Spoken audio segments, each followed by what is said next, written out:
India gate कधी बांधले गेले? उत्तर आहे 1921. गंगा नदीचे दुसरे नाव काय आहे?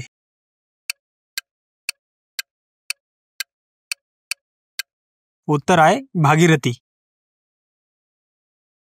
तंबाखूमध्ये कोणते रसायन आढळते? उत्तर आहे निकोटीन.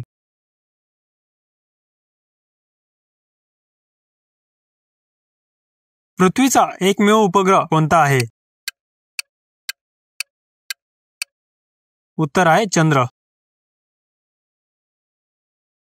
जागतिक लोकसंख्या दिवस कधी साजरा केला जातो? उत्तर आहे 11 जुलै.